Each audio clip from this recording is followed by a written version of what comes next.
नमस्कार दोस्तों, लक्ष्मी ट्यूटोरियल में आप सभी का स्वागत है। आज पर्यावरण पारिस्थितिकी से चैप्टर जैव विविधता से मैंने प्रश्नों को तैयार किया है। तो पहले ये जानते हैं कि जैव विविधता होती क्या है। जैव विविधता से तात्पर्य क्या है। जैव विविधता का अर्थ किसी निश्चित भौगोलिक क्षेत्र में पाए जाने वाले जीवों एवं वनस्पतियों की संख्या से है और इसका संबंध पौधों के प्रकारों, प्राणियों एवं सूक्ष्म जीवों से होता है। इसके अंतर्गत वे उस पर्यावरण को भी सम्मिलित किया जाता है जिनमें वे निवास करते हैं।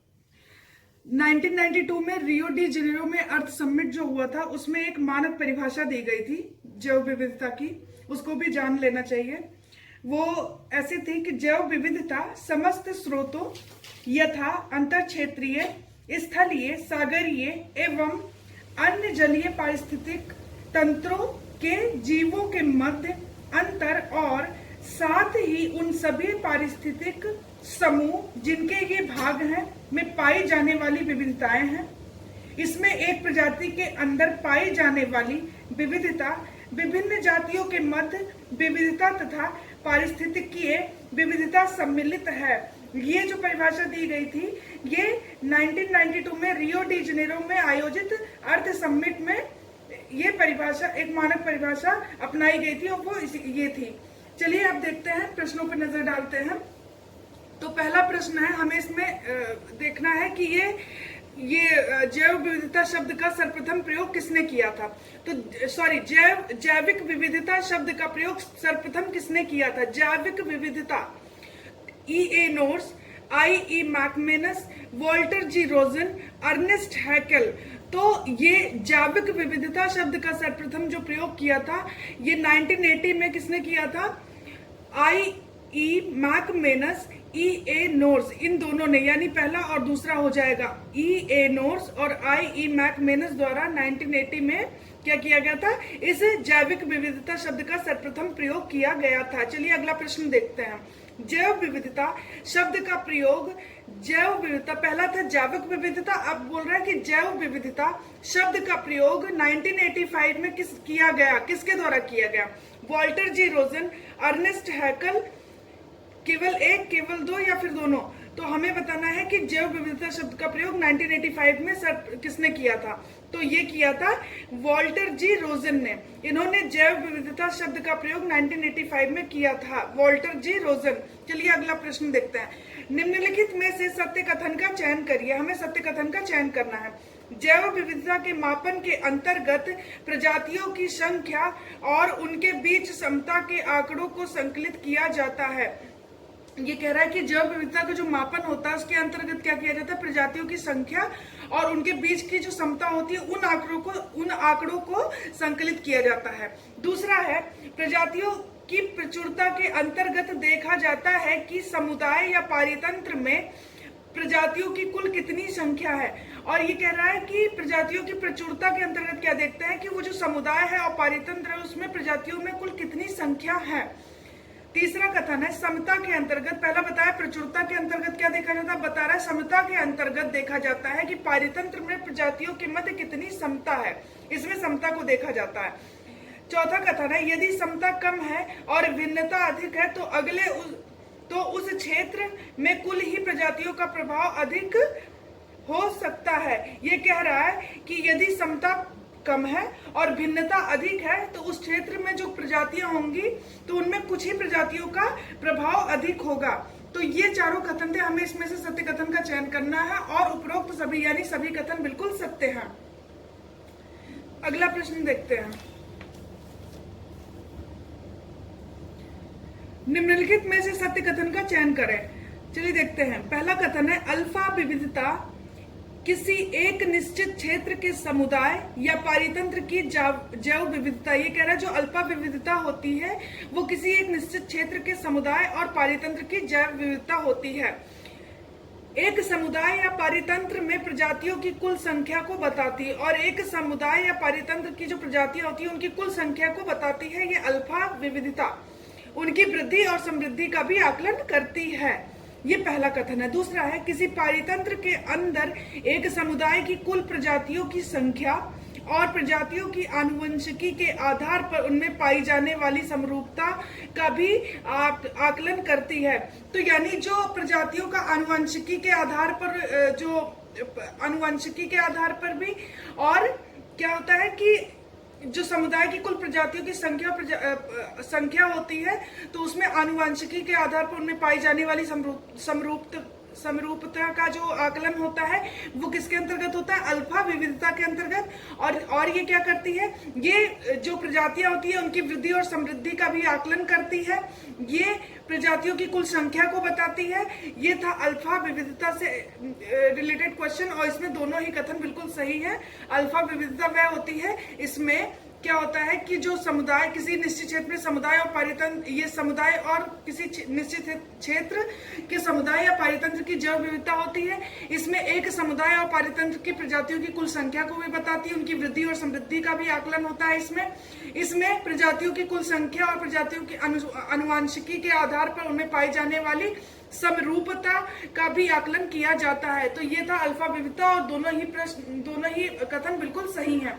चलिए अगला प्रश्न देखते हैं। निम्नलिखित में से असत्य कथन का चयन करें। बीटा विविधता जैव विविधता का वह मापन है जिसके अंतर्गत पर्यावरणीय प्रवणता के साथ परिवर्तन के बीच प्रजातियों की विविधता की तुलना की जाती है। कह रहा है कि बीटा विविधता जैव विविधता का वह मापन है जिसके अंतर्गत क्या किया जाता है? पर्यावरणीय प्रवणता के साथ साथ परिवर्तन के बीच प्रजातियों की विविधता की तुलना भी की जाती है। बीटा विविधता के अंतर्गत समुदाय की विशिष्ट प्रजातियों की तुलना की जाती है। इसमें विशिष्ट प्रजातियों की, समुदाय की विशिष्ट जो प्रजातियां होंगी उनकी तुलना की जाती है, और देखा जाता है कि समुदाय से प्रजातियों का कितना पलायन हुआ। तो यानी जो प्रजातियों का पलायन होता है वो किसके द्वारा देखा जाता है? किसके अंतर्गत? बीटा विविधता के अंतर्गत देखा जाता है। अगला है आवासों या समुदायों के एक प्रवणता के साथ जातियों में विस्थापन होने की दर गामा विविधता कहलाती है। कह रहा है कि आवासों और समुदायों में प्रवणता के साथ जो जातियों के विस्थापन होने की दर होती है वो गामा विविधता के अंतर्गत होती है। तो ये बिल्कुल गलत है, क्योंकि ये भी इसी बीटा विविधता के अंतर्गत होती है। बाकी पहला और दूसरा बिल्कुल सही है, हमें असत्य कथन का चयन करना था, ये तीसरा वाला ही कथन गलत है। बाकी पहला दूसरा बिल्कुल सही है कि बीटा विविधता के अंतर्गत क्या किया जाता है? पर्यावरणीय प्रवणता के साथ परिवर्तन के बीच प्रजातियों की विविधता की तुलना की जाती है, मतलब परिवर्तन के बीच उसकी तुलना की जाती है, और विशिष्ट प्रजातियों की तुलना की जाती है। और ये देखा जाता है, समुदाय की विशिष्ट प्रजातियों की तुलना करके यह देखा जाता है कि किस समुदाय से प्रजातियों की कितनी संख्या का कितना पलायन हुआ है। तो ये था बीटा विविधता से संबंधित प्रश्न, और इसमें से पहला दूसरा सही था, तीसरा असत्य था, और हमें असत्य कथन का चयन करना था, तो केवल तीसरा ही असत्य था। चलिए अगला देखते हैं।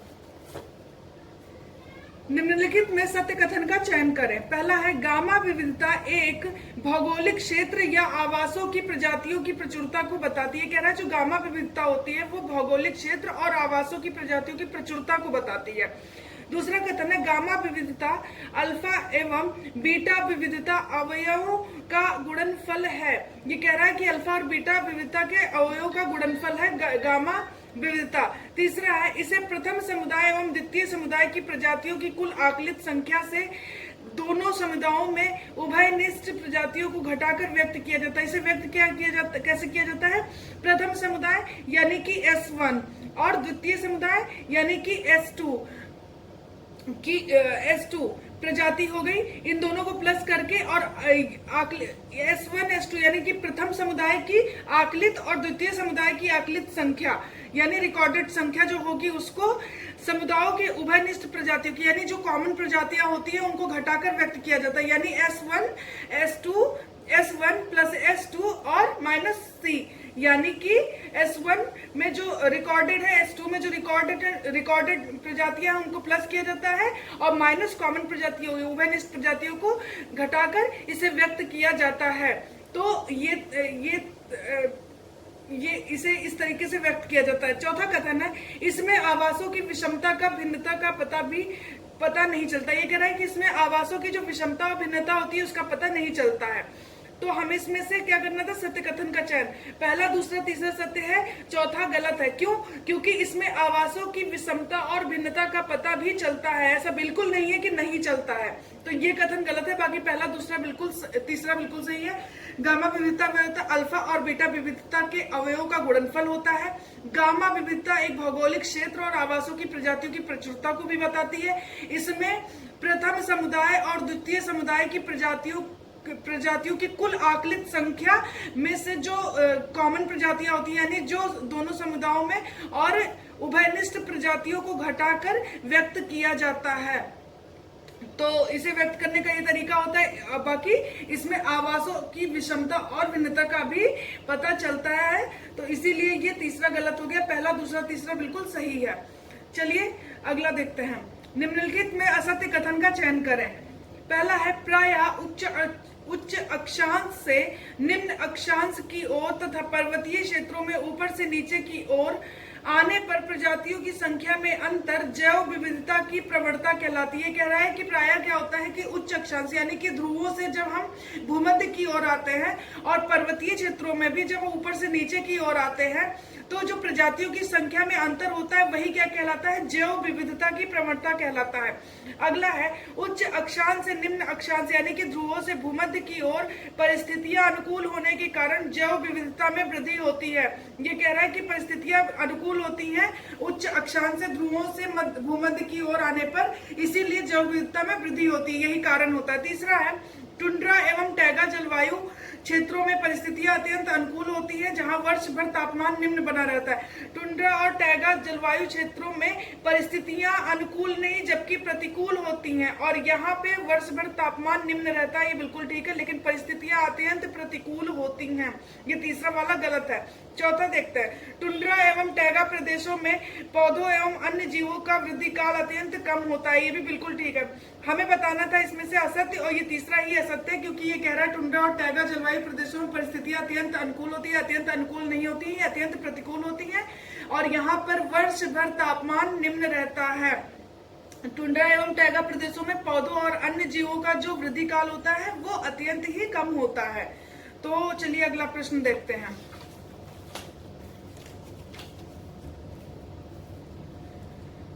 निम्नलिखित कथनों पर विचार करें। पर्वतीय क्षेत्रों में नीचे से ऊपर जाने पर प्रति 1 किलोमीटर पर तापमान में 6.5 डिग्री सेल्सियस की कमी आती है। कह रहा है कि पर्वतीय जो क्षेत्र होते हैं वहां पे नीचे से ऊपर जाने पर प्रति 1 किलोमीटर पर तापमान में कितना कमी आता है, 6.5 डिग्री सेल्सियस। दूसरा है, तापमान में कमी परिवर्तन क्षेत्रों में तापमान में कमी पर्वतीय क्षेत्रों में जैव विविधता में भिन्नता का बड़ा कारण बनता है, ये दूसरा कथन है। और ये दोनों कथन ही बिल्कुल ठीक है कि पर्वतीय क्षेत्रों में नीचे से ऊपर जाने पर प्रति 1 किलोमीटर पे 6.5 डिग्री सेल्सियस की कमी आती है, और तापमान में कमी जो होती है पर्वतीय क्षेत्रों में जैव विविधता में भिन्नता का बहुत बड़ा कारण है। तो ये दोनों ही कथन बिल्कुल सही है। अगला प्रश्न देखते हैं। निम्नलिखित कथनों पर विचार करें और सत्य कथन का चयन करें। पहला कथन है, पृथ्वी पर पाए जाने वाले सभी जीव जंतुओं में उनके आवास और गुणों के आधार पर अत्यधिक भिन्नता पाई जाती है। ये कह रहा है पृथ्वी पर पाए जाने वाले सभी जीव जंतु और उनके आवास और गुण, जो उनके आवास और उनके गुण होते हैं उन्हीं के आधार पर अत्यधिक भिन्नता पाई जाती है। दूसरा कथन है, जैव विविधता में समृद्धि पारितंत्र को स्वस्थ और संतुलित बनाए रखने में सहायक है। जैव विविधता में समृद्धि अगर होगी तो ये क्या होगा, पारितंत्र को स्वस्थ और संतुलित बना रखने में सहायक होता है। तो जितनी ज्यादा जैव विविधता की जितना ही समृद्ध होगा जैव विविधता, उतना ही पारितंत्र को स्वस्थ और संतुलित बनाए रख सकता है। तो ये दोनों ही कथन बिल्कुल सही हैं कि पृथ्वी पर पाए जाने वाले सभी जीव जंतु और उनके आवास और गुणों के आधार पर ही अत्यधिक भिन्नता पाई जाती है, और जैव विविधता में समृद्धि पारितंत्र को स्वस्थ और संतुलित बनाए रखने में सहायक होता है। और ये दोनों ही कथन बिल्कुल सही है। अगला प्रश्न देखते हैं। जैव विविधता के महत्व में शामिल है। जैव विविधता का महत्व किस तरीके से हमें देखना है, कौन कौन से तत्व शामिल है उसमें। पहला है उत्पादक स्रोत, दूसरा औषधियां, तीसरा है सौंदर्य परक महत्व, चौथा है सामाजिक एवं पारितंत्र महत्व, पांचवा है कृषि। और हमें बताना है कि इसके महत्व कौन से है। उत्पादक स्रोत बिल्कुल सही बात है, ये भी शामिल होगा। औषधियां भी प्राप्त होती है, सौंदर्य परक महत्व भी है इसका, सामाजिक और पारितंत्र महत्व भी है, कृषि का भी महत्व है। तो ये सभी होंगे, यानी उपरोक्त सभी शामिल हैं। जैव विविधता के महत्व में शामिल ये सभी होंगे। उत्पादक स्रोत, औषधियां, सौंदर्यपरक, सामाजिक एवं पारितंत्र महत्व, कृषि महत्व, तो ये सभी इसमें शामिल होंगे। अगला देखते हैं, जैव विविधता ह्रास के कारणों में शामिल है। जैव विविधता का ह्रास किस कारण से हो रहा है, इसमें हमें देखना है इसके कारण कौन कौन से हैं। आवासों का विनाश, विदेशी प्रजातियों का प्रवेश, प्रदूषण, जनसंख्या वृद्धि एवं गरीबी, अवैध शिकार, तस्करी, कृषि क्षेत्र का विस्तार। हमें बताना है कि जैव विविधता ह्रास के कारण कौन कौन से हैं। आवासों का विनाश बिल्कुल सही है, विदेशी प्रजातियों का प्रवेश बिल्कुल सही है, प्रदूषण ये भी बिल्कुल सही है, जनसंख्या वृद्धि एवं गरीबी ये भी सही है, अवैध शिकार ये भी, तस्करी बिल्कुल, और कृषि क्षेत्रों का विस्तार, उपरोक्त सभी जैव विविधता ह्रास के कारणों में शामिल हैं। अगला प्रश्न देखते हैं, जैव विविधता ह्रास में प्राकृतिक कारणों में शामिल। प्राकृतिक कारण हमें देखना है, जैव विविधता ह्रास के प्राकृतिक कारणों में कौन कौन से शामिल है। बाढ़, भूकंप, कृषि का खेत के लिए विस्तार, ज्वालामुखी, भूस्खलन, वनाग्नि। तो इसमें से हो जाएगा बाढ़, भूकंप, ज्वालामुखी, भूस्खलन, वनाग्नि। खेत विस्तार नहीं होगा क्योंकि ये जो है प्राकृतिक कारण नहीं है, तो इसमें से हो जाएगा पहला, दूसरा, चौथा, पांचवा, छठा, यानी बाढ़ होगा, भूकंप होगा, ज्वालामुखी, भूस्खलन और वनाग्नि, ये इसमें शामिल है। ये प्राकृतिक कारण है जैव विविधता ह्रास के। अगला प्रश्न देखते हैं, पारिथेनियम हिस्टेरोफोरस क्या है। पारिथेनियम हिस्टेरोफोरस क्या है, हमें बताना है। पहला है, इसे कांग्रेसी घास या अमेरिकी खरपतवार के नाम से भी जाना जाता है। दूसरा कथन है, भारत में वर्ष 1966 और 67 के समय आयातित गेहूं के साथ यह घास भी आ गई थी। भारत में कैसे आई, 1966 और 67 के समय गेहूं आयात किया गया था, उसी के साथ यह भी आ गई थी। तीसरा है, इसे स्थानीय घास व वृक्ष की प्रजातियों को प्रतिस्थापित कर दिया। इसने क्या किया, जो स्थानीय घास और वृक्ष की प्रजातियां थी उनको प्रतिस्थापित कर दिया। स्थानीय पारिस्थितिकी संकट उत्पन्न हो गया, और इससे क्या हुआ, जो स्थानीय पारिस्थितिकी संकट था वो उत्पन्न हो गया। हमें बताना है कि ये पारिथेनियम के संबंध में कौन से कथन सही हैं। तो ये सभी बिल्कुल सही हैं कि इसे कांग्रेसी घास और अमेरिकी खरपतवार के नाम से भी जाना जाता है, पार्थेनियम हिस्टेरोफोरस को। और ये भारत में 1966-67 में गेहूं आयात किया गया था, उसके साथ आई थी, और इससे क्या हुआ था, यहाँ का जो स्थानीय घास और वृक्ष था उसको प्रतिस्थापित किया, तो स्थानीय परिस्थितिकी संकट भी उत्पन्न हो गया। तो ये तीनों कथन बिल्कुल सही हैं। अगला प्रश्न देखते हैं, निम्नलिखित में असत्य कथन का चयन करें। पहला कथन है, पर्यावरणीय परिवर्तन के साथ ही समुदाय की प्रजातियों में भी परिवर्तन होते रहता है। ये कह रहा है पर्यावरणीय परिवर्तन के साथ क्या होता है, जो समुदाय की प्रजातियां होती है उनमें भी परिवर्तन होते रहता है। इससे प्रजातियों की संख्या में वृद्धि होती है, और इससे क्या होता है, प्रजातियों की संख्या में वृद्धि होती है। दूसरा कथन है, खाद्य श्रृंखला की जटिलता जैव विविधता के लिए अत्यंत आवश्यक होती है। ये कह रहा है कि जो खाद्य श्रृंखला होती है उसकी जो जटिलता वो जैव विविधता के लिए अत्यंत आवश्यक होती है।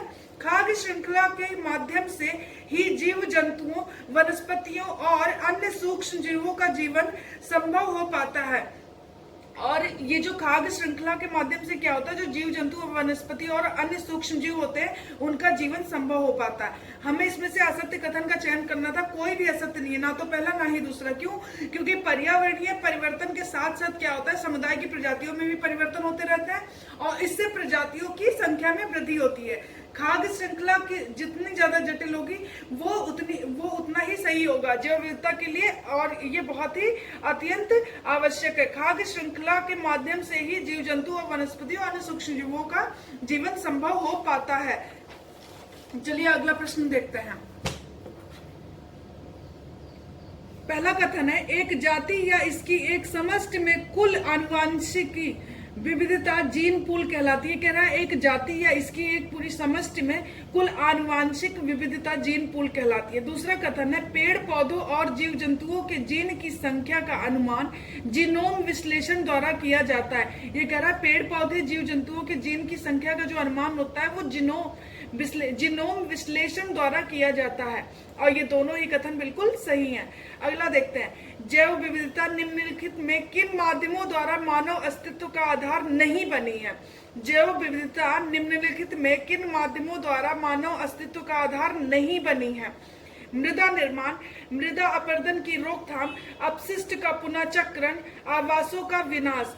तो मृदा अपरदन की रोकथाम और आवासों का विनाश, ये दो कारण हैं जिसके जो कि मानव अस्तित्व का आधार नहीं बना है। मृदा अपरदन का रोकथाम और आवासों का विनाश। बाकी मृदा निर्माण और अपशिष्ट का पुनर्चक्रण ये बिल्कुल सही है। तो जैव विविधता निम्नलिखित में किन माध्यमों द्वारा मानव अस्तित्व का आधार नहीं बनी है? मृदा अपरदन का रोकथाम और आवासों का विनाश, यानी दूसरा और चौथा। आज के लिए इतना ही। अगर आपको वीडियो अच्छा लगता है तो आप प्लीज लाइक और सब्सक्राइब करिए। Thank you so much.